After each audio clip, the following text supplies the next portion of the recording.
জেমিনর M14 ট্যাবলেটের কাজ কি, কেন ডাক্তাররা প্রেসক্রিপশন করে থাকে বিষয়ে জানবো। জেমিনর M14 এটা রয়েছে ব্র্যান্ড নেমের কম্পোজিশন রয়েছে metformin hydrochloride and glimepiride tablet. এটা তৈরি করেছে আপনার ম্যাকলড ফার্মাসিউটিক্যাল লিমিটেড কোম্পানি তৈরি করেছে। এটা 15টা ট্যাবলেটের পাতা, 15টা ট্যাবলেটের প্রাইস রয়েছে আপনার 151 টাকা 25 পয়সা। তো জেমিনর M14 ট্যাবলেট কেন ডাক্তাররা প্রেসক্রিপশন করে থাকে, এর অ্যাকচুয়ালি কাজ কি এ বিষয়ে জানবো। জেমিনর M14 একটি অ্যান্টি ডায়াবেটিক মেডিসিন, দুটি কম্পোজিশনের সংমিশ্রণ দিয়ে তৈরি। আপনার জেমিনর M14 রয়েছে দুটি কম্পোজিশন, একটা হচ্ছে metformin hydrochloride and glimepiride. Metformin hydrochloride রয়েছে 1000 mg আর গ্লিমিপিরাইড রয়েছে 1 mg। এই দুটি কম্পোজিশনের সংমিশ্রণ দিয়ে তৈরি Geminor M14 tablet treatment of type 2 diabetes mellitus. ডক্টররা সুগারের পেশেন্টদের ক্ষেত্রে প্রেসক্রিপশন করে থাকে জেমিনর M14 ট্যাবলেট, মানে হচ্ছে ডায়াবেটিস। যখন পেশেন্টকে ডায়াবেটিস হয়ে যায় মানে সুগার হয়ে যায়, তো সেই সুগারের রুগীদের ক্ষেত্রেই ডক্টররা প্রেসক্রিপশন করে থাকে জেমিনর M14 ট্যাবলেট। সুগার আপনার আমাদের শরীরে সবার থাকে, ছেলে এবং মেয়ে উভয়েরই সুগার থাকে। তো সুগার লেভেল যখন বডিতে নর্মালের থেকে বেশি বেড়ে যায় তখনই কেবল সুগার নর্মাল থেকে যখন বেশি বেড়ে যাবে তখন তাদেরকে সুগারের রুগী মানে ডায়াবেটিসের পেশেন্ট হিসেবে চিহ্নিত করা হবে এবং তাদের ক্ষেত্রেই সুগারের মাত্রা অনুযায়ী ডক্টররা পেশেন্টের কন্ডিশন দেখে জেমিনর M14 ট্যাবলেট প্রেসক্রিপশন করে থাকে। সুগার লেভেল হয়েছে কিনা সেটার জন্য ডক্টররা টেস্ট করে থাকে। আপনার ব্লাড টেস্ট করা হয় বলে তো সুগারের ব্লাড টেস্টের নিয়ম আছে, যেমন হচ্ছে fasting, PP and random test. Fasting মানে হচ্ছে আপনার খালি পেটে ব্লাড দিতে হবে, জল খেতে পাবেন, মানে খালি পেটে একবার ব্লাড দিতে হবে, সেটাকে ফাস্টিং বলা হয়। আর খাবার খেয়ে 2 ঘন্টা পরে সেটাকে পিপি বলা হয় এবং যে কোনো টাইম ব্লাড নিয়ে টেস্ট করা হয় সেটাকে র্যান্ডম টেস্ট বলা হয়। যে কোনো টাইম ব্লাড টেস্ট নিয়ে র্যান্ডম টেস্ট করার কারণ হলো যে পেশেন্টের বডিতে অ্যাকচুয়ালি সুগার লেভেল কতটা আছে এবং সে অ্যাকচুয়ালি সুগারের রুগী কিনা, তো যে কোনো মুহূর্তে সেটা টেস্ট করে ধরা যেতে পারে।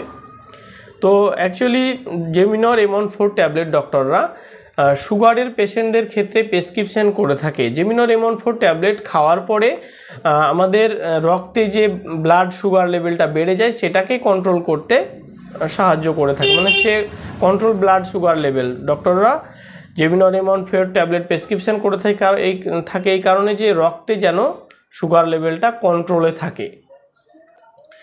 জেমিনর M14 ট্যাবলেট খাওয়ার পরে কারো ক্ষেত্রে আপনার কিছু সাইড ইফেক্ট দেখা যেতে পারে, যেমন হচ্ছে লো ব্লাড সুগার লেভেল, মানে হচ্ছে পেশেন্টের সুগার লেভেল একদম কমে যেতে পারে।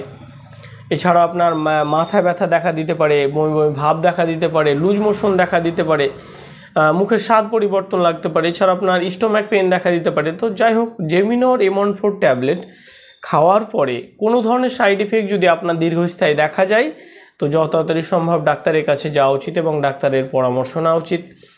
জেমিনর M14 ট্যাবলেট খাওয়ার আগে কিছু সতর্কতা আছে যেগুলো জানা খুব ইম্পর্টেন্ট। যেমন হচ্ছে আপনার জেমিনর M14 ট্যাবলেট পেশেন্টকে দেওয়ার আগে ডক্টররা আগে কিছু ব্লাড টেস্ট করে থাকে, যেমন হচ্ছে আপনার সুগার, ফাস্টিং, পিপি, সুগার র্যান্ডম, যে কোনো হোক ডক্টররা সুগার লেভেল চেক করার পরেই প্রেসক্রিপশন করে থাকে। আপনার মনে হলো যে আমার সুগার হয়ে গেছে, আমি ওষুধ খেয়ে নেবো কিনে, এটা কখনোই করবেন, এটা করলে একদম বোকামি হবে।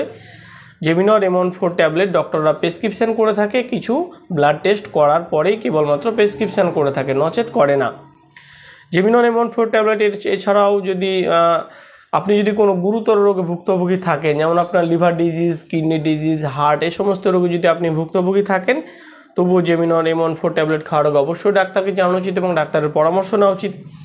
আপনি যদি প্রেগনেন্ট হন বা স্তন্যপানকারী মা হন, তবুও নেওয়ার আগে অবশ্যই ডাক্তারকে জানানো উচিত জেমিনর M14 ট্যাবলেট।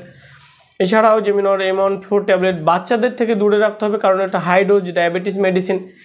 এছাড়াও আপনার জেমিনর M14 ট্যাবলেট খাওয়ার সময় অ্যালকোহল পান করা উচিত নয়। জেমিনর M14 ট্যাবলেট খাওয়ার পরে ড্রাইভিং এড়িয়ে চলুন। আপনার যদি কোনো মেডিসিনে অ্যালার্জি রিয়াকশন থাকে তবুও নেওয়ার আগে অবশ্যই ডাক্তারকে জানানো উচিত। এসবই সাধারণত আপনার জেমিনর M14 ট্যাবলেট খাওয়ার আগে সতর্কতা মেনে খাওয়া দরকার। জেমিনর M14 ট্যাবলেটের ডোজ কি? ডোজ সাধারণত আপনার পেশেন্টের কন্ডিশন, তার সুগার লেভেল দেখে তার বয়স, তার শরীরের ওজনের উপর নির্ভর করেই করা হয়। তবে এর অ্যাডাল্ট ডোজ ডক্টররা নর্মালি সকালে একটা দিয়ে থাকে। সুগার জেমিনল M14 ট্যাবলেট খাওয়ার নিয়ম বলে থাকে ডক্টররা সাধারণত যে খালি পেটে খেতে পারেন, কিংবা সুগার ফ্রি বিস্কুট খাওয়ার পর, সুগার ফ্রি 2 পিস বিস্কুট খাওয়ার পরেও খেতে পারেন। এবং সুগার ট্যাবলেট খাওয়ার, এই জেমিনল M14 ট্যাবলেট খাওয়ার আধ ঘন্টা পরে কিছু একটা খাবার খাওয়ার পরামর্শ দিয়ে থাকে। এসবই সাধারণত সতর্কতা মেনে ডক্টররা খেতে বলে জেমিনল M14 ট্যাবলেট। জেমিনল M14 ট্যাবলেট খাওয়ার আগে অবশ্যই ডাক্তারের পরামর্শ নেওয়া উচিত। ডাক্তারের পরামর্শ ছাড়া কখনো কোনো ধরনের মেডিসিন খাওয়া উচিত নয়, খেলে আপনার বিপদ ঘটতে পারে। তো গাইস, আজকের ভিডিও টপিক ছিল যে জেমিনল M14 ট্যাবলেট এর অ্যাকচুয়ালি কাজ কী, কেন ডাক্তাররা প্রেসক্রিপশন করে থাকে। জেমিনল M14 ট্যাবলেট একটি টাইপ 2 ডায়াবেটিস মিলিটাসের ক্ষেত্রে ডক্টররা প্রেসক্রিপশন করে থাকে। জেমিনল M14 ট্যাবলেটের ইউজ, ডোজ, সাইড ইফেক্ট, সাবধানতা সমস্ত কিছু ছিল পুরো ভিডিওতে। যদি ভিডিওটা ভালো লেগে থাকে তো অবশ্যই ভিডিওটা লাইক করবে, এবং মেডিসিন সম্বন্ধে তথ্য আপনি জানতে চাইলে চ্যানেলটা অবশ্যই সাবস্ক্রাইব করবেন। ভিডিওটা ভালো লাগলে শেয়ার করতে পারেন। কোনো কোশ্চেন থাকলে আপনি কমেন্ট করে জানাতে পারেন।